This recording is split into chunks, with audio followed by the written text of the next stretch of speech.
today's webinar, 10 essential tips for getting the most out of your site inspections. Well, today, my name is Shimo, and I'm with DMAI, that's Destination Marketing Association International. And facilitating today's discussion is Terry Roberts. Good morning, Terry. Hey, Shimo. And Terry manages the training here for DMAI's empowerMINT.com. DMAI is the trade association for convention and visitor bureaus, and empowerMINT.com is the web portal where you'll find all the best CVBs in one location that can help you find the best fit for your meeting no matter where you're headed. And today we're happy to have with us two site inspection experts. First, we have Kathy Hedlund. Good morning, Kathy. Good morning. Kathy is with Helms Briscoe as Director of Global Accounts. And Kathy has been with Helms Briscoe for 12 years and works with an equal mix of both association clients as well as corporate clients. Kathy is the past chapter president for MPI, and she currently serves on the board of directors for the Midwest Society of Association Executives. And she serves on several local convention and visitor bureau board of directors in Minnesota. So thank you for joining us, Kathy. Thank you. And your cohort here is Ted File. Hi, Ted. Hey, good morning, Shimo and Terry. Hey, Terry. Ted has been with the San Diego Convention and Visitors Bureau for the past 3 years. And he has strategically designed and managed the site inspections and conference services department to showcase and sell San Diego. And we'll talk a little bit about how many site inspections you do in a second. But Ted and his team's attention to detail and high level of customer service assure planners they won't leave San Diego without finding the right fit for their meeting. And his extensive hotel background also lends weight to his ability to help planners he serves. And we're really happy to have both of you with us. So Thank you. Thanks for those kind words. So to start today, we have a really quick question for our audience. And so I'll ask our audience to sort of answer this question for us by selecting one of these choices. For how many meetings will you do site inspections in 2012? So, but let's first start with you, Kathy. How many, while the audience is weighing in, how many will you do this year? Well, you know, it's actually very client-driven, but I would average between 50 to 100 this year. Wow, that is a lot. Well, how about you, Ted? You know, with my team and I, we probably do on an average per month about 25 client visits during a year's time period. That would include about 900 hotel site visits. So we're on the go a lot. No wonder you're in good shape. Never a dull moment. Well, our audience has weighed in here, and just a few more of them are getting their votes in. And while we're waiting for all of them to cast their votes, you may type in questions that you would have for our site inspection experts, both Kathy, Ted, and Terry. And we will address those questions perhaps after our program. So if you'd like to stay on after the 30 minutes, you're more than happy to do so, and we'll be addressing those questions. So let's close the poll, and let me share those results. So our audience, Ted and Kathy, 51% are going to do less than 10, but we have 24% of the audience that's going to be doing between 10 and 20 this year. But a quarter of our audience today is just like both of you that are going to be doing more than 20. Fantastic. So let's turn this over to you, Terry. Great, Shimo. So if we can just hide our poll and we'll get back to the screen.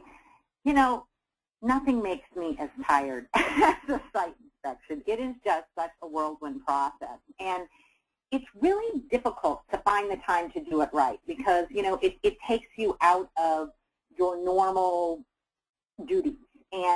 But if you don't don't take time to prepare and execute it, you know, your opportunities to find the right fit for that meeting are so greatly diminished. And I personally believe that that's where the experts at the CBB really come in, and that they can literally be an extension of your own staff. And they just have such unique value in offering you a comprehensive view of the destination, to partner that with really their local expertise, and then the ability for you as a planner to leverage all of their in-market relationships. It's just, in my estimation, it's just the answer to making one call versus many, or one email versus many, and that you can give your specifications one time, you can get all your questions answered one time, and then you can just tap into this great power. So I feel like it's the best tip of all,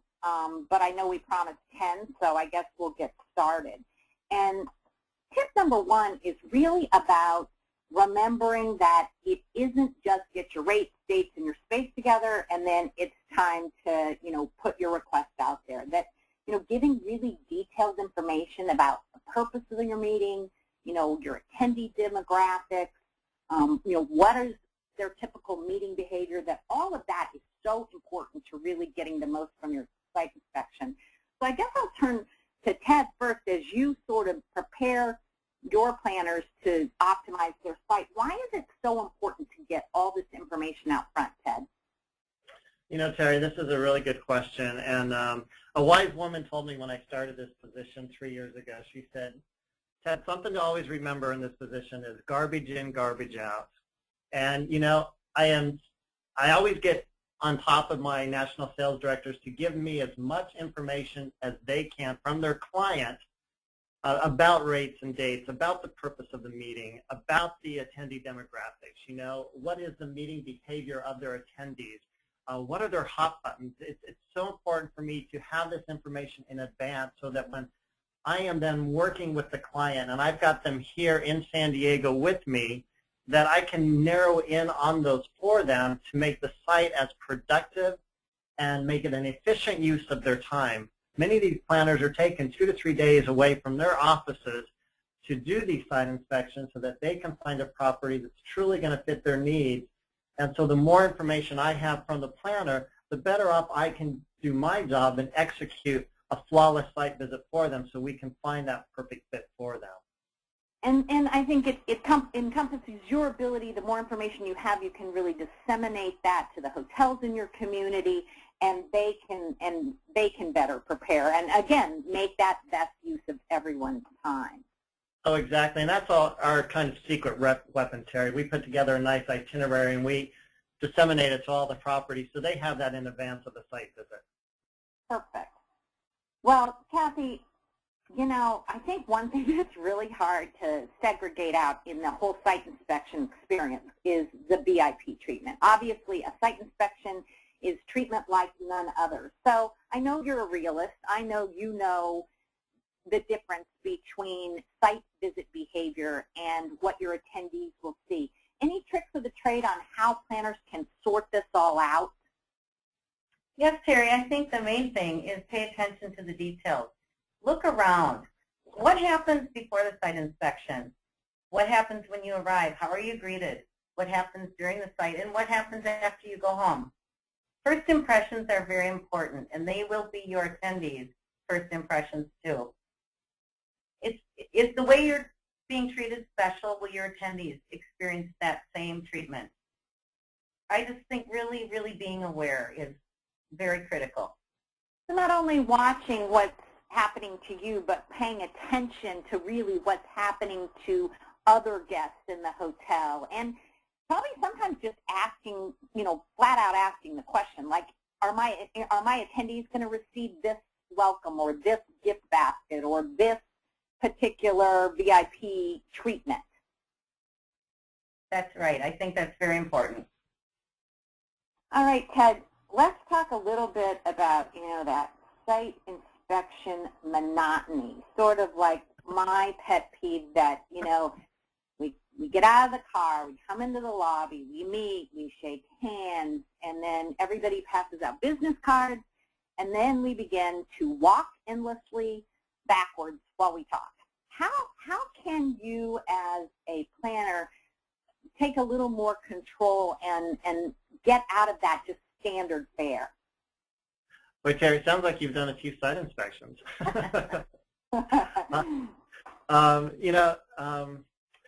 You're right. How do we break that norm? It's to everyone's advantage, I believe, especially from the point of view of the planner as well as the sales manager, that as soon as you've done that meet and greet, shake hands, exchange cards, let's all move to a corner of the lobby or outdoor patio area, as we can do here in San Diego so often, and let's have a 5 to 10 minute opportunity to chat between the planner and the sales manager. You know, this is a great time for the sales manager to begin to build a rapport with the client, as well as to follow up with the client just to see if anything has changed since the RFP has come out. Oftentimes changes have occurred from the time the planner sends the RFP to the time that they've arrived on property. And so it allows the planner to, again, review their hot buttons, what's important to them, kind of the meeting demographics, and things that the planner may want to see during that site visit. And I think by sitting there and having this 5-minute session beforehand, it makes the site itself more productive. Another thing I always do is encourage the sales managers that before we begin to walk is to pull out a diagram of their property. And this is something that Kathy and I had happen to us this past Friday. Kathy's been in San Diego for about a week now, and we did sites on Friday. And one of the hotels we were at pulled out the diagram before we started walking and reviewed with Kathy what she was going to show her. And it made for a very productive site. And Kathy was able to say, you know, it's not necessary for me to see that, but I do need to see this. And as we walked the property, Kathy had a very good understanding of what she was seeing. And never at any time did she feel lost or confused. And it was a very productive site. I also think that working with Ted is wonderful. He puts an itinerary together for his meeting planners, and it's got your appointment times, the hotel that you're going to, the hotel salesperson, and their cell phone. And he monitors to make sure that we're on time. And Ted knows all the hotels so well that he always contributes extra information at the end of that site visit or during that site visit. And speaking of lay of the land, I just wanted to share an experience that happened with us last Friday when we were greeted at the hotel. The bellman, who had been there for 20 years, held out his hand and spread his fingers and showed that those 4 fingers represent the wings of the hotel, and that's what the hotel looks like. And actually, as we were going through that site inspection, we were up and down and all over the place, and I never would have figured out that layout without looking at a diagram, but now I'll never forget it. Yeah, just very show me the hand, right, Kathy? That's a tip. I mean, but sometimes it is that analogy of how things are organized that really help us sort of lay that out. Still so simple, but he was so proud. That's pretty cool. So, to see or not to see, you know, to borrow a little lingo from Shakespeare, I really always have this sense, too, about how easy it is for a site inspection to sort of spin out of control, and that you're stuck seeing a lot of things. You know, you're off and you're talking and you're walking, and now maybe you're almost finished with the site and you still haven't made it to the ballroom, right? You know, you've just lost that ability to see and predetermine what's most important. What's your tip for control, Kathy? Well, I think while you're sitting, it's really important to communicate what's important to my meeting or my client's meeting. What are the goals of the meeting? And really prioritize what you want to see. Profile your attendees for the hotel. Time does go quickly, Terry, like you said. If your attendees aren't spa people, save the spa for last and only see it if there's time.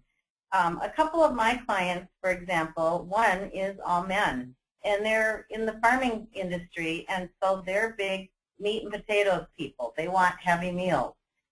Make sure your hotel knows that, and they can satisfy your client with good menus for that. Also, those bigger men can't sit 3 at a 6-foot table in a meeting room, so that needs to be made or paid attention to. I have another client that's more spa related. They're going to want really healthy menus, How creative is your chef? Will they make menus to suit their needs and exceed their expectations? Take notes. Take pictures. You're not going to remember much if you don't. And I know Ted's really good at taking pictures for his clients, but if you're seeing multiple hotels in one day, they're all going to blend together. Yeah, I was with a client that had a little flip video and would actually talk over the, okay, now we're at the, such and such hotel, this is this ballroom, and, that even gives the imagery, and puts the vocal behind it. So I think those are great points. All right, so Ted, now we turned all the planners into control freaks, right? So now they're predetermining, they're predetermining what they're going to do. And, they've taken control of the agenda, and they've got their CBB expert along to guide them. Well, how do they make sure then that they still give the hotels opportunity for creativity and some wow and, a little bit of surprise? I think as the planner, that's where you have the opportunity to say to the hotel, I want to see X, Y, and Z, but I'm going to leave you a little extra time to show me something unexpected or do that little something unexpected or surprise me in some way. Be honest with your salesperson, have them step up to the plate. Let them know that up front. I know that that's kind of cool, almost like challenge them to surprise you, right? Oh, exactly. I mean, I do that now when I'm with the client. I call my hotels the day in advance, and I'm like, okay, what are you going to do to surprise us on your site visit? What's going to stand your hotel apart from the other 6 or 7 that this client may be seeing during the day? And I myself like to challenge the hotels. I was telling Kathy, one of my teammates was recently with a beef client, and they were doing an annual meeting and looking at San Diego, and of course, they were going to be promoting their product, which was beef, at the conference. So at one of the hotels they drove up to, as they drove up the drive into the porte cochere area, there was a chicken standing out front, and there was a pig standing out front. And the hotel had gotten a couple of their staff members to dress up, one as a pig and one as a chicken, and the chicken had a sign that said, "Eat beef, not chicken," which was kind of entertaining. And then the little piggy had a sign that said, "Eat beef because this little piggy's running home." And the client just fell in love with the property. I mean, she hadn't even seen the property, but she saw the creativity that this hotel had gone to provide an unexpected and memorable experience. And at the end of the day, that was the hotel that she could remember the most because they had that unexpected surprise, and it didn't distract from the site at all. They did it going up the ramp and still kept the site on time. So you can get creative and fun at times.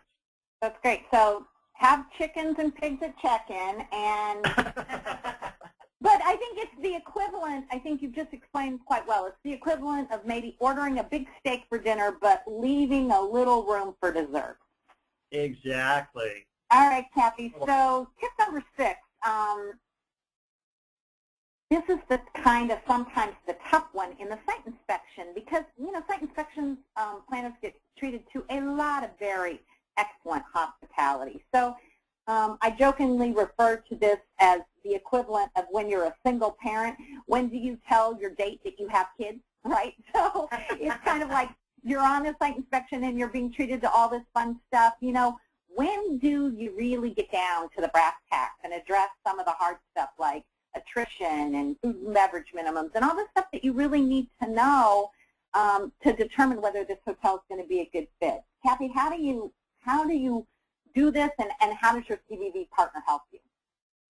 I think it's really, really important to be honest and to get all your concessions and needs up front for the hotel. Be realistic and also be respectful.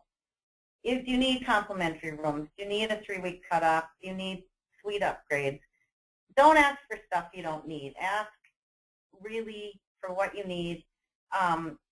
Then definitely you've got to talk about the unsexy stuff, the attrition, food and beverage minimums, resort fees, and also don't forget about renovations and construction plans. That's an important question because you don't want to show up on site and all of a sudden have jackhammers going in the meeting room next door. Discuss when you need to load in for your meeting. If you've got a big general session and you need the day prior, make sure that that's blocked out in the contract. You don't want to find out 2 months before that all of a sudden there's another group in your space the day before. And same with your teardown. If you need to use a company to do those and you can't do it the day before or day after, you're going to pay a lot of double time expenses for overnight setup and teardown. Also try and meet other people representing the hotel. It's the other departments that are going to make your event happen. And it's good to be introduced to as many people, I think, during that site visit as you can. You know, Yeah, Kathy, and you told me about meeting a revenue manager in San Diego on your site inspection, and I think that's so cool because, you know, not a lot of hotels trot out their revenue managers. And talk about a hard discussion to have. So, you know, that really makes me think that, you know, we're getting this stuff. Well, and the revenue manager is going to be the controller of the purse strings at the end of the day. And this lady was lovely. The salespeople just promoted her like crazy, and it was really fun to meet her. That's great. Well, Ted, let's go to tip number 7. And, you know, I think this is one of the biggest myths that exists about CVBs in general, that we're only interested in their large, you know, meetings that are citywide that take multiple hotels, and that we don't have a role to really play in a site inspection if the planner has already identified which hotel they're going to. So, Ted, tell me about how CVBs can be helpful if you are only interested in using a single hotel in a destination, or if you've already decided which hotel you're going to use. yeah, you know, I like to think that the meeting planners can look at their CVB partners as the local experts. And I've lived now in San Diego for 9 years, so I call myself a local. I think I know a lot about San Diego. For those of me who have had some of my site visits, after you spend 24 to 48 hours, you leave my vehicle knowing 20 fun facts about San Diego and a few TEDisms on San Diego. So I think we're a wealth of information. The planners can really utilize us for that. I know that if a client, as you said, Terry, if a client is looking at a single hotel and they're here looking for other venues and things to do, I'll really focus on what's around that property. You know, some things I'll show them is, okay, the following are things that your attendees can do that are walking distance from this property. Then I like to show them, and these are things that they could do that are within a cab distance ride from the property. For those who may be arriving early or staying late and thinking about renting a car, then I'll expand that search as to here's what you can do if you rent a car that, you know, is within a 10-mile radius of this particular property. And then I like to talk about things that they don't want to miss. For example, if there is a great local fish taco place near this hotel, I'm going to let them know, you know, if your attendees are free one evening, hey, there's a great fish taco stand nearby. They can go and have fish tacos. You know, if they're close to the beach and they want beach activities, I'll get them there and show them what they could do at the beach. So I think they could use us to their advantage. Very cool. I noticed how you keep throwing in that beach and the sunshine stuff. Yeah, Terry, did you know San Diego has 70 miles of beaches? Yeah, right, Ted. No. Yeah. That's one of my fun facts. Great. All right, Kathy, we got to speed it up here. So we're on to tip 8, and we say, you know, how do I make sure that it really fits? You know, you can show me those diagrams, but I'm still nervous. So how do I make sure that my meeting really fits, and how do I make sure that the way I work really fits with your hotel personnel? I think, Terry, that you really can ask your salesperson to set the meeting space according to your demographics or specifications for your meeting. Seeing really is believing. When you can see a set classroom for 150, you know your group's going to fit just fine there. They really need to showcase their meeting space as it actually is going to be. Also, hotels tend to showcase the best sleeping rooms, and you really want to see average sleeping rooms. So when you're walking down those hallways and you see a housekeeping cart cleaning a room, peek in that room. Understand the hotel staff structure. If you have a short-term meeting, collect business cards. Again, all the departments should be involved. And make sure you schedule a pre-convention meeting this prior to your meeting, actualizing, and all departments should be present in that meeting. And Terry, I was just going to make a quick little point here too. When Kathy and I were touring last Friday, there's a hotel that, of course, their meeting space was sold out, and we weren't able to see the actual meeting rooms. So what they had done is they had diagrammed for her required setup in the meeting space. So although we weren't able to look at the physical space inside, she was at least able to see that her space was going to fit according to her specifications. And that's a smart thing. If the planner knows up front that the sales manager can't show them the space, is to ask them to go ahead and diagram the space so she can see it diagrammed and laid out. Perfect.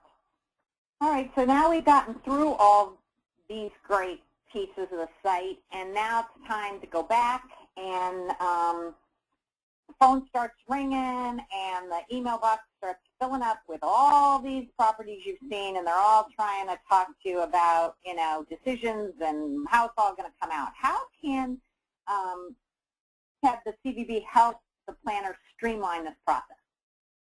You know, Terry, here again, that's something we ask our clients up front. What is the decision-making process prior to the site?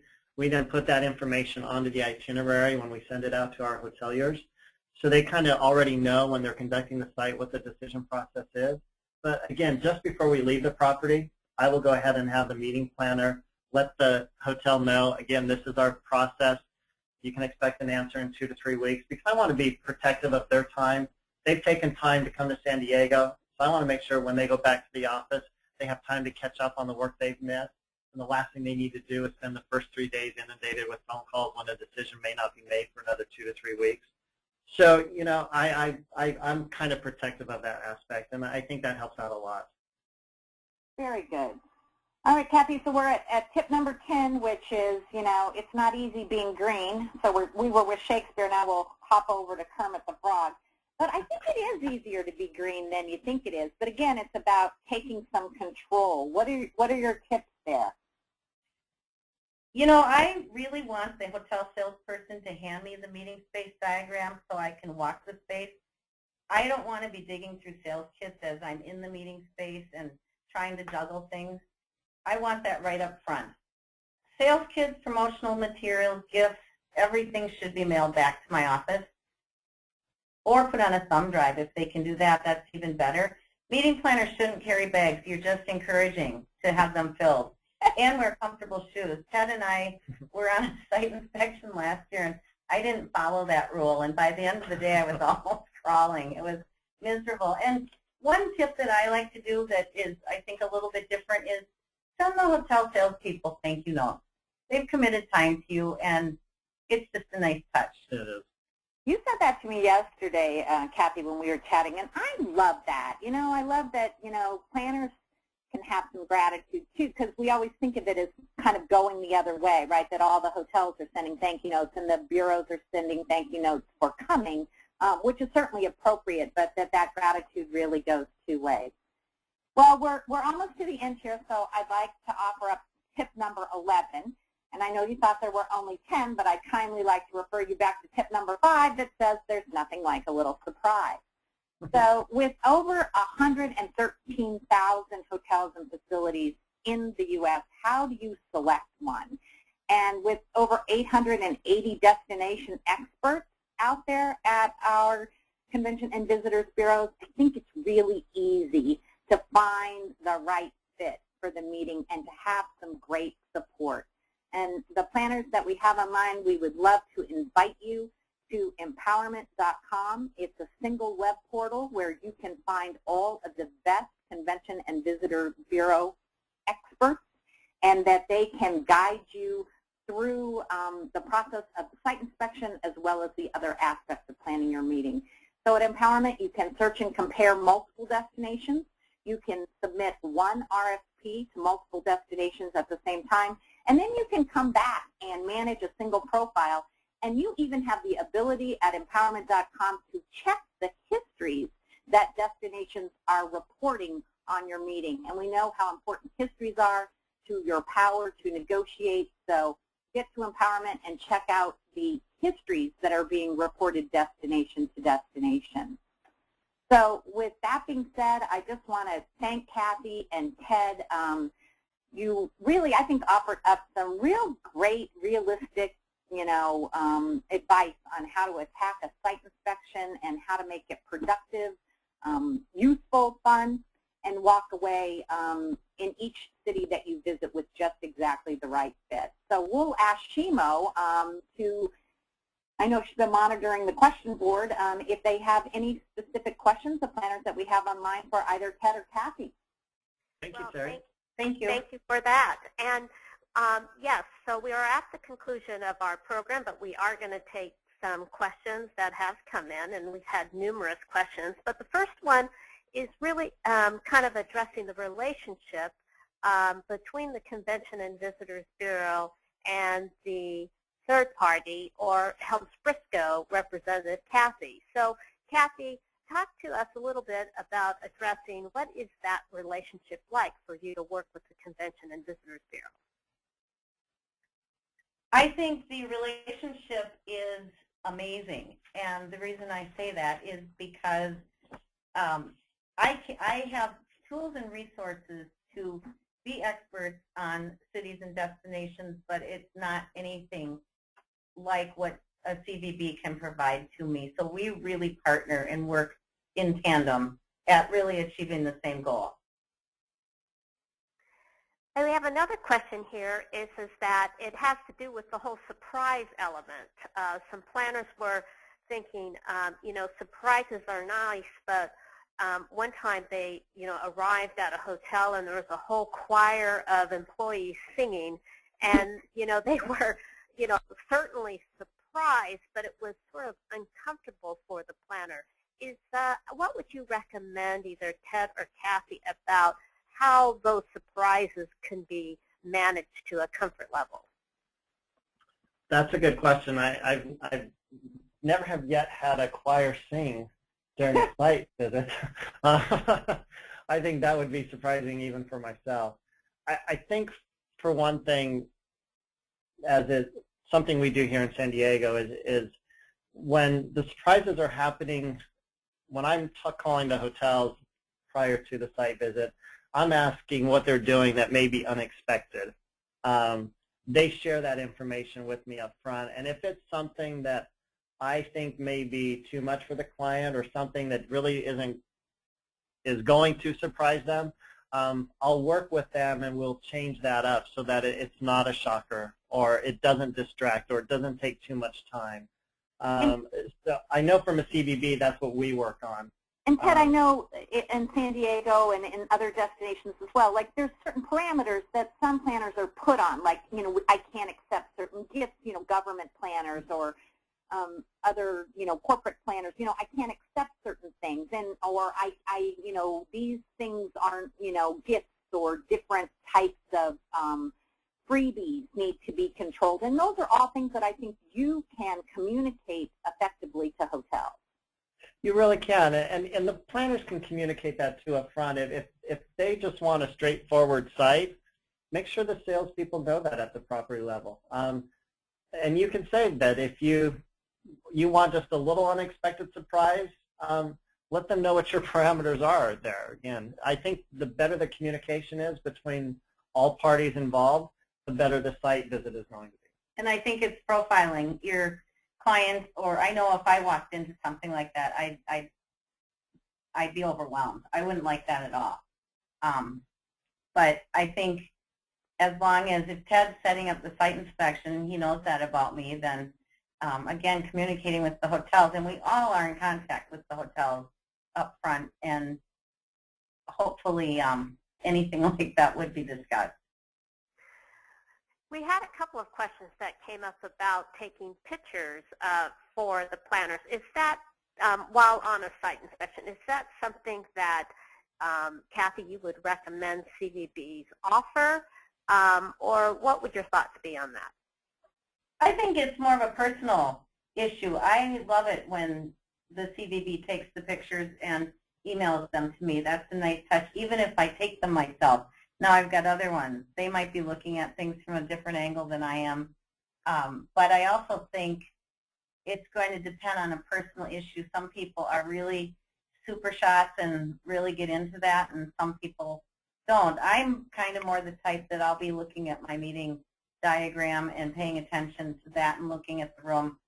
So I love it when there's someone that's going to take the pictures.